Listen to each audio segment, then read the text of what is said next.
মানে কালকে প্রধান ছিল না, প্রধান দিয়েছিল ওই অপূর্ব সরকারের ওই ইতে চেয়েছিল, বাড়ি গিয়েছিল, ধরেন মিটিং ছিল, এই মিটিং ওই আমাদের কটা ছেলে ছিল, ছেলেতে খেলা খেলছিল এখানে, কিরম ওর খেলা ধরেন দ্বারা কিছু ঝামেলা হয়েছে, ধরেন কিছু একটা হয়েছে দিয়ে মানে ওই তখন ছেলে ওনাকে মেরেছে ধরি, এবং মারার পর তখন প্রধান যখন আসছে তখন বলেছে যে এরকম এরকম অবস্থা, তো আমাদেরকে ধরে মারছে, তো রবি বলি বেশ মারিস না, যা হওয়ার হয়ে গেছে একটা ফয়সলা করবো, প্রধান বললো একটা ফয়সলা করবো, তা ফয়সলা করবো, তখন যা হোক হয়ে গেছে, ওরা তখন উড়ি চলে যাচ্ছে আমাদেরকে মারতে, আমাদের ওইখানে মসজিদের ওইখানে আমাদেরকে ভালো মারি মেরেছে, এবার আমরা তখন বাড়িতে চলে এসেছি, তা আর পাচ্ছি না, তো আজকে মানে ওই তো আমার ওই দাদা চা খেতে গেছিলো দোকানে, চা খাওয়ার পর এখানে ঝামেলা হয়েছে, ওকে ওই মিঠুর বাবাকে তাহলে বলেছে তাহলে ওকেই মার, ওইভাবে ওই মেরেছে, ওই তো ওই ইতে ওই মদের বোতল মাথায় গুছি দিছে, তারপর শাবল দিছে, ওইখানে মেয়েরাজ দাঁড়িয়ে আছে মারছি, তারপরে ওই আছে বড় বাবু আছে, মেয়েরাজ সুমন হলো, আপনারা তো আমরা তৃণমূল কংগ্রেস, কিন্তু ওরা বিরোধী পার্টি, মানে ওরা তৃণমূল করে, আমরা তৃণমূল করি, কিন্তু ওরা মানে আমাদের দুশ্মনটা বেশি করে, মানে তাহলে কি তৃণমূলের গোষ্ঠীগন্ধ? হ্যাঁ গোষ্ঠীগন্ধ এটা, ওদের ঝামেলা কালকে তো রবি শেখের বেটা ওই ইয়ে হবে বলে সব ইয়ে আছে, ওই কলেজের সভাপতি কাল মিটিং হবে বলে বলতে গেছে, বলতে ওকে ধরে মারধর করেছে, এবার আমাদের লোক যায় রবি কান্দি গেছিল, কান্দি থেকে ফোন করেছে মারধর করতে হবে না, তোরা পালিয়ে আয়, ওরা মেনে নিছিল না, পুলিশ নেমে যায়, ওরা মেনে নিছিল না, ওর ধরেন কামার শেখ যায়, সুখচান শেখ যায়, ওদেরকে রেতে সাবলে করে আরে সব মাথা ফাটি দিছে, ওরা আমরা তার পালিয়ে আলছি, পালিয়ে সকালে সুখচান শেখ চা খেতে গেছে, ওরা তালিপুরের লোক আমাদের এই পাটে বসে আসলো, তালিপুরের লোক ওরা বেড়ি মারছিল, দেখেন কা হাত পা ভেঙে দিচ্ছে, তার মোটরসাইকেল বোলেট ভেঙে দিচ্ছে, যে সুখচানকে ওরা পিটিয়ে সাবলা করে পিস্তলা করে কাঁচা করে মেরে ওরা লাশ ফেলে দিচ্ছে, আমাদের লোককে যেতে দিচ্ছে না, ওরা আমরা এটা শাস্তি চাই, মেয়েরা সুমনের কারা মেরেছে, কারা ও তো মেয়েরা যে লোকরা সুমনের লোকরা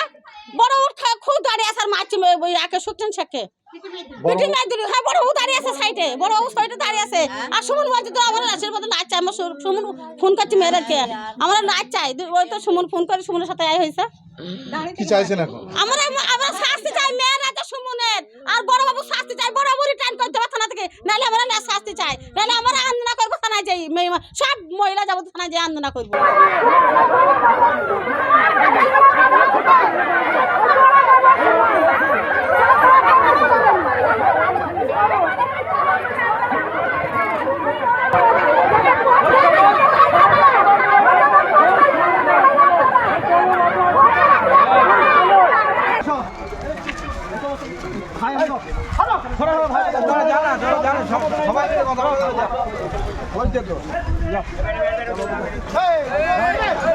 কথা বলতে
বলে মনে হচ্ছে?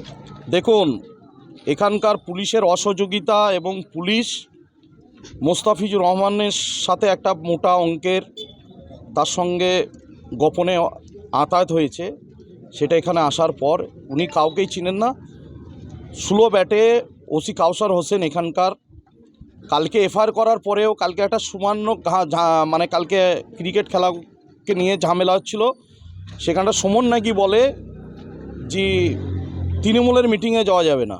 তা কে তৃণমূল সেটা তো আমরা জানি না। আমাদের লোকরা সেখানটায় মেহরাজ, মহারাজ, আঙ্গুর শেখ এবং আদার্স আরও যারা লোকজন গ্রামের আছে তাদেরকে জিজ্ঞাসা করতে গিয়েছিল। সেখানটায় তারা জিজ্ঞাসা করতে গালিগালাজ, একজনের পা ভেঙে দিয়েছে, 4 জনের মাথা ফাটিয়ে দিয়েছে। তারা কালকে গত রাতে কালকে তাদেরকে নিয়ে হসপিটালে গেছিলাম, এফআইআর পাঠিয়েছিলাম। মহিলাকে দিয়ে টুকটুকি চুরি করে নিয়েছে, লাইটগুলোকে বেড়ি রাস্তার সরকারি লাইট ভেঙে দিয়েছে, তারপরে ব্যাটারিগুলো চুরি করেছে। আজকে কি হয়েছে? তো ঘটনা হচ্ছে কালকের সেই জেরে বিষয়টা হচ্ছে কালকে পর্যন্ত এফআইআর এখনও পর্যন্ত আমরা দেখতে পাইনি, এফআইআর লিস্টে সইও করাইনি।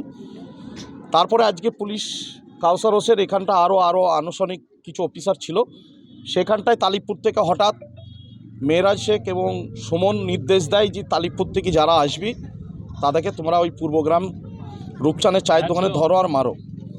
যারা ছিল আজাদ শেখ এবং তাজরুল শেখ এবং আরও গ্রামের, তাদেরকে মারধর করে সেখানটা সুখচান শেখ দাঁড়িয়ে চা খেতে গিয়ে দেখে সেখানটায় মিটু শেখ যেহেতু অঞ্চলের বুথের সভাপতি, অঞ্চলের তাবর লিডার, তিনারা লোকসভা করেছেন, পঞ্চায়েত করেছেন, তৃণমূল কংগ্রেসের এই তালিপুরের অভিষেকের নেতৃত্বে তারা কর্মী হিসাবে ব্যাপকভাবে লিড দিয়েছে। মমতা বন্দ্যোপাধ্যায়ের দলকে আগিয়ে নিয়ে যাওয়ার প্রশ্নে, অভিষেক বন্দ্যোপাধ্যায় আগিয়ে নিয়ে যাওয়ার প্রশ্নে মিটিং মিছিল তারা বলিষ্ঠতার সঙ্গে তারা করে সবসময়। আজকে এলোপাতাড়িভাবে পুলিশের সামনে তাকে ভুঁজালি দিয়ে, হঁসুর কোপ দিয়ে, শাবল দিয়ে এবং গলায় কাঁচের ওই ভাঙাচোরার আড়টের ব্যবসাদারের তারা পরিবার ক্রিমিনাল 2016 সালেও মুস্তাফিজুর রহমান জমি জায়গা নিয়ে খুন করেছিলেন মুক্তার শেখকে প্রকাশ্যে দিবালোকে। আজকেও দিনের আলোতে সুখচান শেখকে মুস্তাফিজ রহমান নির্দেশ দিয়ে মেহরাজরা, দুষ্কৃতীরা এবং আরও সালারের কিছু এবং তালিপুরের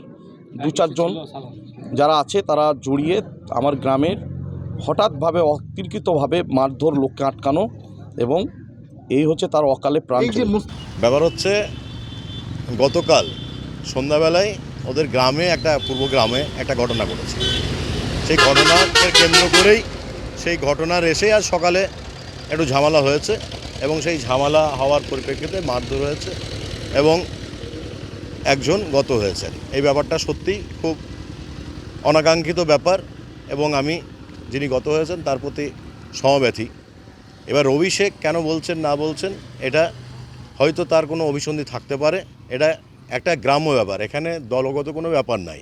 ওই গ্রামটা সম্পূর্ণই আমাদের তৃণমূলের, অতএব কোনো ঘটনা ঘটেছে মানে এই নয় যে তৃণমূলের সাথে তৃণমূলের হয়েছে। ওই গ্রামটা তালিপুর অন্তর্গত পূর্বগ্রাম, ওখানে আমাদের প্রধান রবি শেখেরও বাড়ি, ওখানে আমাদের তৃণমূলের অঞ্চল সভাপতি মেহরাজ শেখেরও বাড়ি। তাহলে ওই গ্রামে একটা ঘটনা ঘটেছে মানে এই নয় যে রবি শেখ ভার্সেস মেহরাজ হয়েছে। এই ঘটনাটা একদম গ্রাম্য ঘটনা ঘটেছে এবং তার জেরেই আজ সকালে যে ঘটনাটা ঘটেছে পুলিশ তার নিরপেক্ষ তদন্ত করুক। সেই তদন্ত সাপেক্ষে যারা দোষী সাব্যস্ত হবে অবশ্যই প্রশাসন যদি ব্যবস্থা নেয় সে ব্যবস্থা আমরা মাথা পেতে নেব। যারা দোষী তাদেরকে গ্রেপ্তারের দাবি আমিও জানাচ্ছি। এটা তো আমার কাজ হতে পারে না। আমরা রাজনৈতিক নেতৃত্ব দিই, আমরা সংগঠনের কাজ করি। কোনো ঘটনা ঘটে গিয়েছে আর কেউ বলে দিল যে আমি করেছি, এটা তো আমার পেশা নয় বা এটা আমার কর্ম নয়। আমরা সারাদিন সংগঠনের কাজ করি, তৃণমূলের দলের শ্রীবৃদ্ধি ঘটাই, দলীয় অনুশাসন মেনেই আমরা চলি। আমাদের সর্বময় নেত্রী এই ধরনের কোনো রকম আমাদেরকে কার্যকলাপ শেখায় না যে আমাদেরকে এই ধরনের কুরুচিকর কাজ করতে হবে।